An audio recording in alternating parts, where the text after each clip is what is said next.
Hi everyone, I wanted to do this quick video which gave you the test answers, or at least some of the test answers, so that you could compare them to yours and look at the comments and then ask any questions if you had them. So these questions aren't in the same order that you had. Each test is slightly different. They're randomized order, and also there are slightly different test questions that are out there, but at least you'll get an idea of how to do the test questions, and then you can ask if you need to about the specific ones that were on your test. So question number 1 talks about this mean of 70. The idea is that you would take all of these test scores, 51 plus 64 plus 70 plus 81, and some unknown test score. And then you know that this is 5 tests, so those would be divided by 5, and that would equal 70. You would then solve this equation in order to find the answer here, and if you do that, that answer is actually 84. Again, not every test question had the same numbers, so maybe your answer wasn't 84, maybe it was something similar depending on what numbers were generated for you, but that's the process that you would use. The next question 2 shows a histogram, and the idea is that you would have to be able to read this histogram.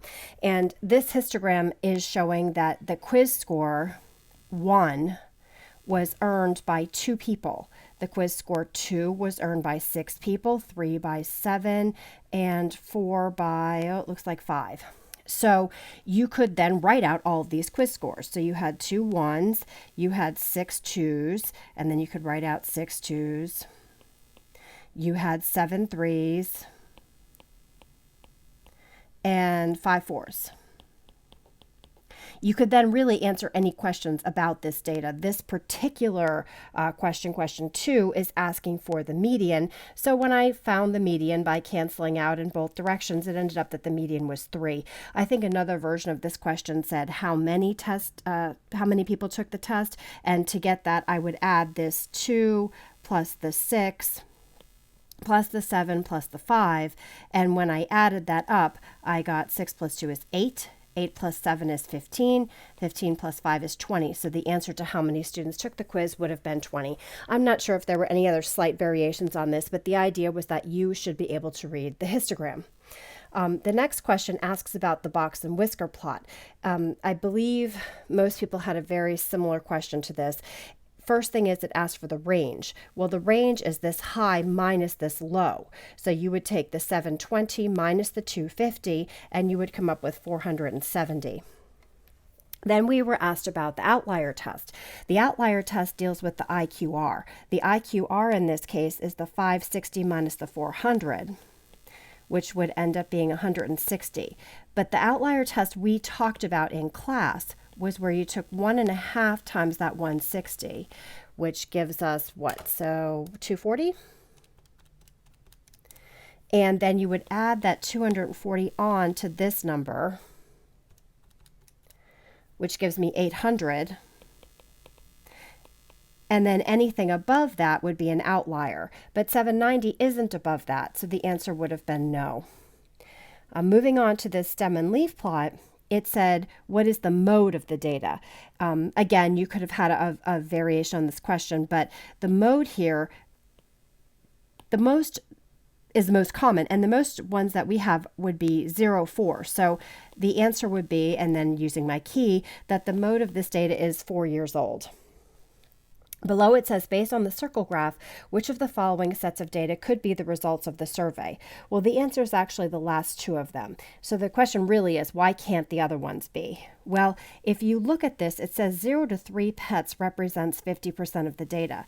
Well, that's certainly more than 50% of that data, and it's less than 50% of that data.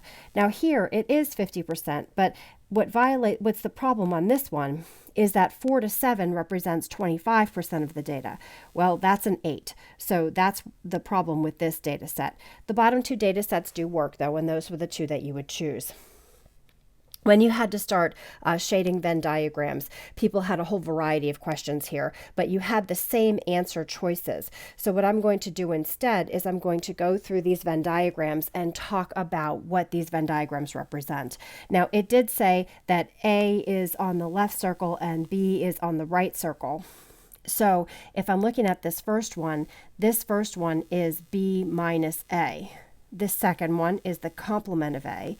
This is A intersect B. This is A union B. And this is A minus B. So whatever choice you had, that's what these Venn diagrams would be shaded in. So you'd have to look at the choice that you had. This one said A union B, so we would be looking to check this particular Venn diagram. This one says A intersect B, so that person would then have selected this Venn diagram. Moving on to the next group, there were a series of true and false questions that had to do with those two sets, set A and set B. So there was, again, a variety of different questions that asked about set notation. The first one says that the number of items in set B, the cardinal number for B is 3. Well, no, B has 4, so this one would be false. The next one says that the subset consisting of 2 and 3 is a subset of A. Well, yeah, they're right there, so that one's true. This says that set B has 15 proper subsets. Well, how many subsets does set B have? Well, it has 2 to the 4th subsets. And if you do that real quick on your calculator, if you just happen to know what 2 to the 4th is, that's 16. But this said proper subsets, and we know proper is one less than the number of subsets. So in fact, this one is true as well. Sets A and B are not equal, so this is false, but someone else had the equivalent question, and sets A and B are equivalent because they do have the same number of members. The next set of questions were ones that were missed actually more frequently than the others. This says if P is true and Q is false, what is the truth value of these statements? And then there were a couple different statements. But if we do these two particular statements, I would look at this. It says P is true and Q is false. So if P is true, that means that not P is false. And we know Q is false, so this is essentially saying false or false. Well, that's false if you look at the truth table. So that one is going to be a false. Below it says P is true and Q is false. Well, that means not Q must be true. So this is true and true, which is true. So again, there were a couple different variations on this, but the idea was that you would look at that particular line on the truth table. We did show some example questions like this in the test examples, so I would refer you to those as well. Down here, I gave you a P, I get paid, and Q, I get a job. And I asked for a couple different versions of this. The one that's shown here says, I get a job and I get paid. Well, I get a job is Q, and is this symbol. I get paid is P. So that must mean that it's this choice. Question 16, there were a variety of different choices here. One said write the converse. I think another one said write the inverse. So the converse of if I get a job, then I get paid is if I get paid, then I get a job.